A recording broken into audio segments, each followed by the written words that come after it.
So what if the fitness tracker on your wrist or, that massive KPI dashboard your boss just loves to look at, what if that is the exact thing causing you to fail? Oh, wow. Yeah. Right. I mean, we have Yeah. this deeply ingrained assumption that measuring something is always good. Yeah. It feels objective. You look at a spreadsheet, you see the profit margin went up by like 5%, or you look at your watch and see you hit 10,000 steps.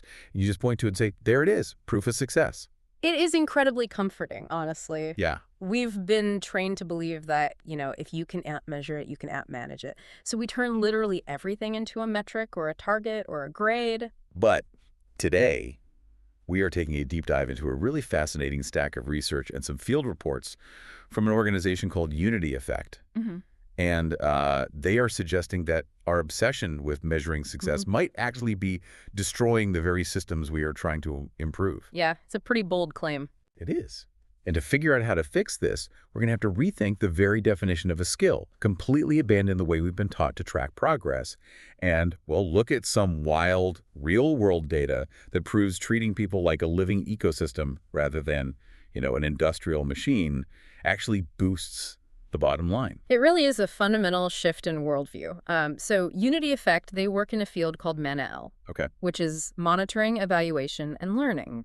And if you want to really understand their approach, you first have to look at the massive friction they've identified and how the modern world evaluates impact. Right. They frame it as a clash between two realities. So first, you have the reality of reporting. Okay, let's unpack this. What does the reality of reporting actually look like on the ground, like in a real office? Well, it looks like the institutional demand for proof. Yeah. Funders, boards of directors, stakeholders, they want clean, data-driven evidence that their money or their time was well spent.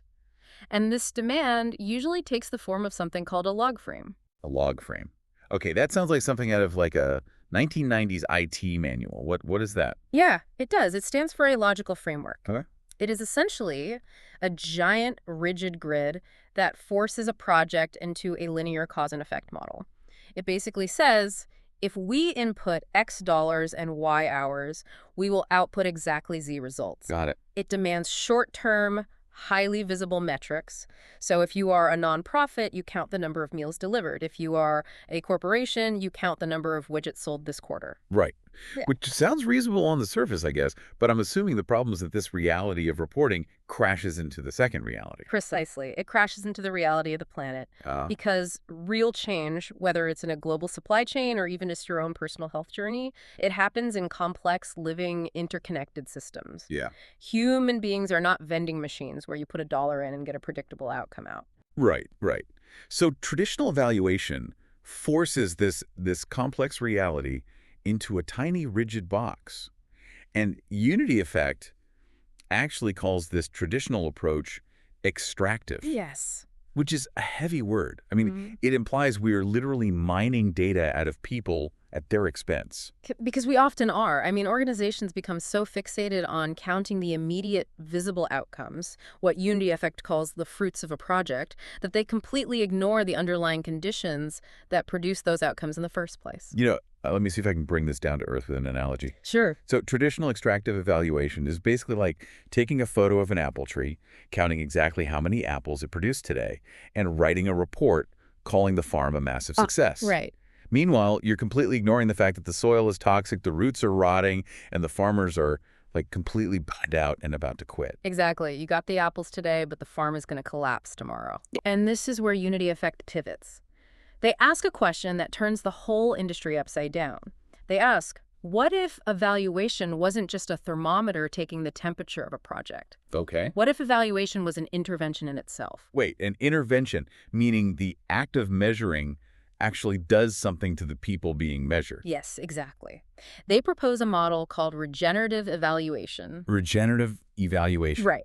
And it holds two guiding questions simultaneously. The first one is standard, how can measurement contribute to better decision-making? Sure. But the second one is the radical shift. They ask, how can the process of evaluation itself contribute to our mutual flourishing? I want to pause on that because I think we do this to ourselves too, not just in business. Oh, absolutely. Think about someone trying to get healthy.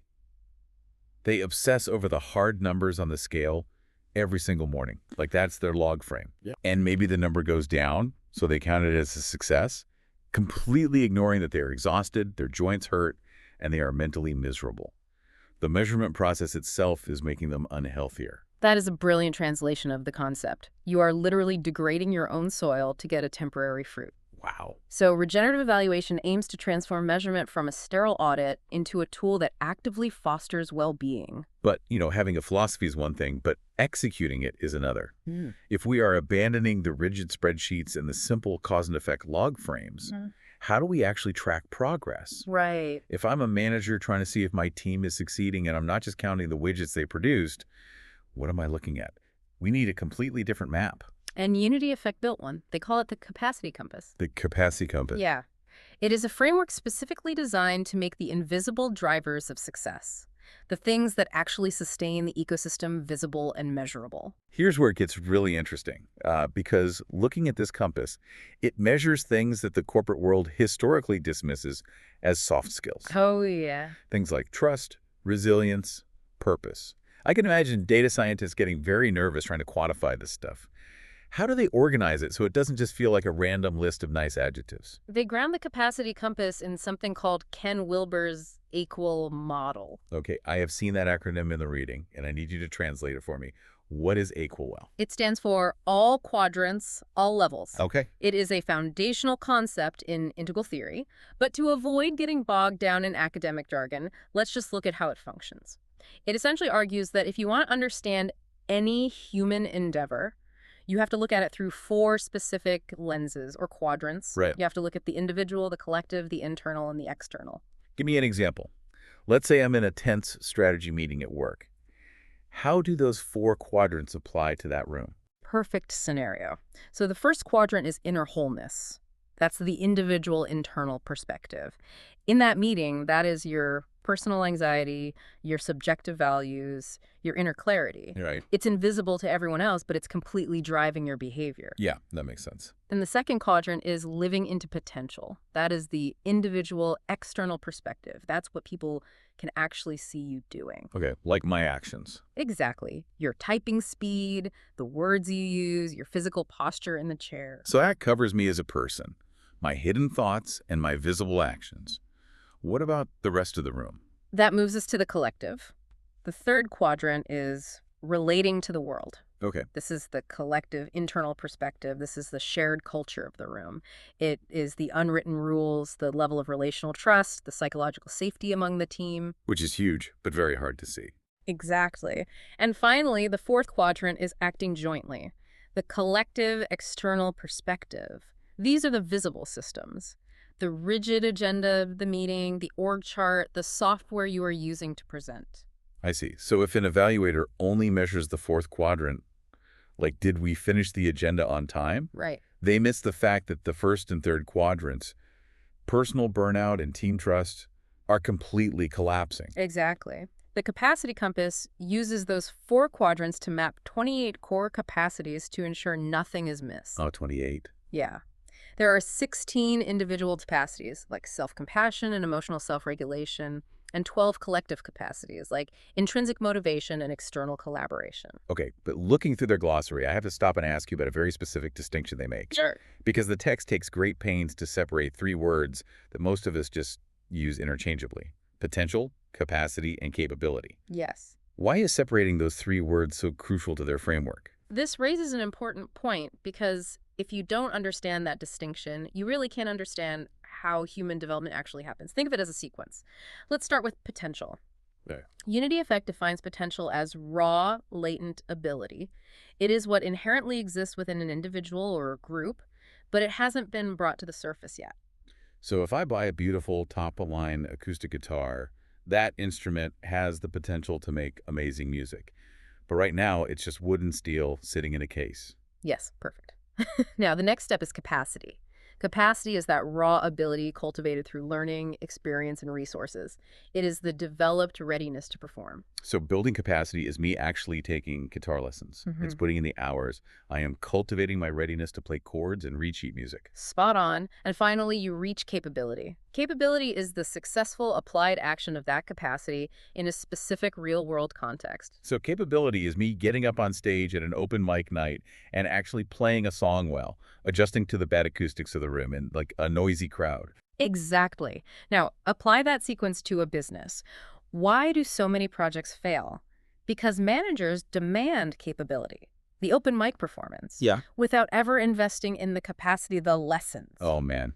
That is so true. Right. You can't just mandate that your team suddenly exhibits the capability to innovate if you haven't given them the time, the psychological safety, and the resources to build their capacity for risk-taking. Yeah. Traditional metrics only measure the capability. The capacity compass measures the entire journey. Which completely exposes the massive flaw in how we usually operate. But, knowing that a team lacks the capacity for, say, courage, doesn't actually solve the problem. No, You yeah, can't just send out a memo that says mandatory courage training on Friday. right. How do organizations actually build an environment where these capacities grow? This is where Unity Effect introduces their other major framework, the impact garden. The impact guard. Yeah, it is their method for making what they call credible claims in complexity. Okay, so we are fully leaning into the ecosystem metaphor here. But how does that actually explain causality? Mhm. Because in a log frame, causality is super simple. I pay for an ad, I get a click. How does causality work in a garden? Well, in a garden, causality is indirect but foundational. You cannot force an apple tree to grow faster by grabbing the branches and pulling them upward. Right. You can only nourish the soil and trust the process of growth. So Unity Effect breaks this down into 4 layers. First is the soil. In an organization, these are your foundational assets, your resources, your time, and crucially, your relational trust and psychological safety. Right, so if you want sales to grow, you don't just shout, sell more. You build the soil so the sales team feels safe enough to try new pitches. Exactly.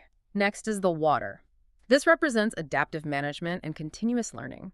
It is how you hydrate the system by sensing and responding to feedback in real time rather than waiting for like an annual review.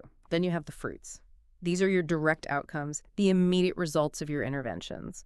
And finally, the tree itself, representing the long-term systemic impact. I love the framework, I really do, Mm. but I'm looking at the 9 principles of regenerative evaluation that they say must govern this garden, and I have to push back a little on the reality of corporate life. Okay, let's hear it. A lot of these principles make sense, like embracing wholeness or shifting power. But I'm zeroing in on a couple of the more provocative ones. Principle number 1 is aligning with cyclical rhythms of life, which explicitly says we need to honor periods of wintering, meaning rest and composting, stopping what no longer serves us. Mm-hmm. And then principle 9 is centering love as a force for transformation. Now, truly, that sounds beautiful. But imagine walking into a boardroom or pitching to a hard-nosed foundation funder and saying, hey, we didn't hit our Q3 targets because we were wintering, but don't worry, we are centering love. Yeah. They might laugh you right out of the building. How does this survive contact with the people holding the purse strings? I get that. But if we connect this to the bigger picture, it becomes clear that this is not just soft idealism. It is highly structural. Unity Effect isn't abandoning evidence. They are drastically expanding what counts as evidence. Okay. They weave 3 essential strands into their practice. First is the systemic strand, which is mapping those complex feedback loops we talked about. Second is the planetary strand, centering ecological health. And the third strain. The power-conscious strand. And this really answers your question about the boardroom. How so? Well, a power-conscious approach asks, who gets to decide what success looks like? Who owns the data? Instead of a funder imposing a metric on a community, the community defines what vitality looks like for them.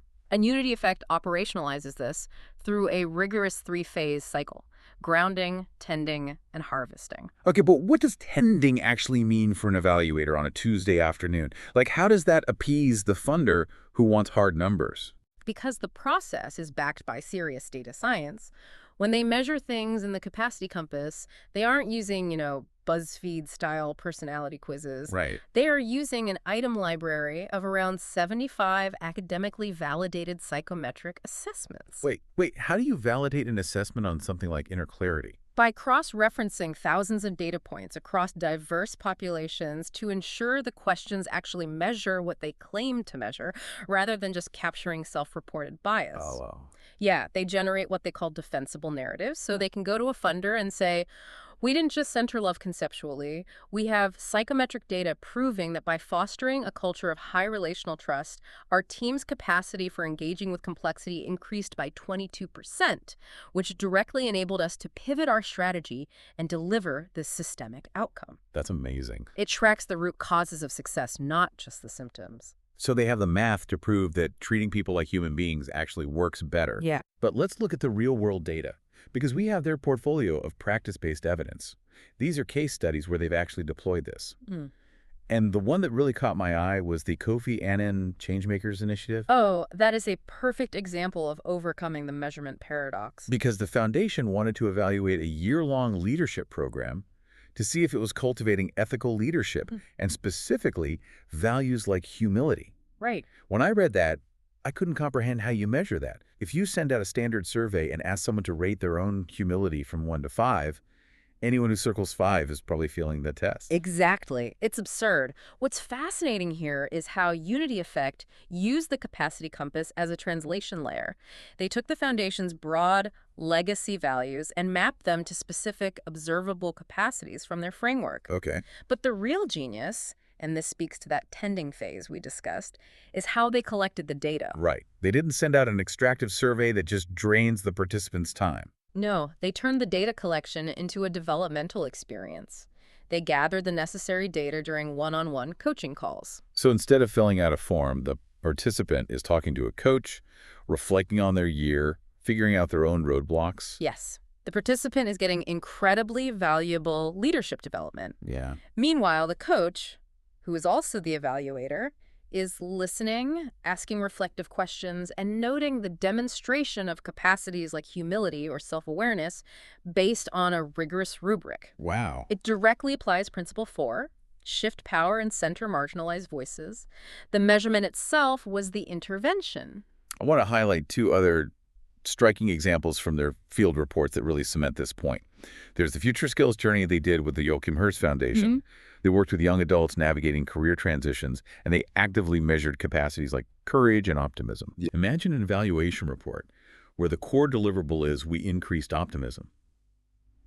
But again, they tracked it systematically, proving that when you nourish those internal capacities, the external outcome like getting a job naturally follows. And we see that same causality in their own Purpose Journey program. They took professionals through a 6-week deep dive focused entirely on cultivating inner clarity and self-compassion. And the data revealed that cultivating these inner capacities didn't just make people feel warm and fuzzy. No. It led to concrete, structural life choices. People changed careers. They pursued new education. They initiated incredibly difficult conversations they had been avoiding for years. Right. The inner shift in the soil created the outer fruit. Which perfectly validates the pathway we discussed earlier, potential to capacity to capability. So bringing this all together, what does this mean for the person listening right now? Whether you are a manager trying to steer a massive corporate project, or just an individual trying to track your own personal growth this year, why does regenerative evaluation matter to you? I think the core lesson here is that you must abandon the deficit mindset. Meaning what, exactly? Meaning the constant obsession with what is broken, what is missing, or where you fell short of the target. Right. Principle 7 of their framework explicitly rejects this. Instead of endlessly auditing your failures, focus on unearthing and amplifying innate potential. You need to rigorously evaluate the health of your soil, your trust, your energy resources, your self-compassion. Yeah. If you only ever evaluate the fruits, your daily output, your profit margins, the number on the scale, and you ignore the soil, you will inevitably hit burnout. The system will collapse. Regenerative evaluation asks you to build an infrastructure of measurement that sustains life rather than draining it. It is a fundamental shift from being someone who extracts value to being a steward who creates the conditions for vitality, which actually brings me to a final thought I want to leave everyone with. In quantum physics, there is a well-known phenomenon called the observer effect. A profound concept. It essentially states that the mere act of observing or measuring a particle actually changes the behavior of that particle. Right. You cannot measure something without altering it just by looking at it. And Unity Effect is telling us that the observer effect is just as real in our teams or in our own minds. Measurement is never neutral. It always changes the thing being measured. So what if the next time you assess your own life or your team's success, you stop asking, did we hit the target? And instead ask, did the way we measured this actually make us healthier? Think about it.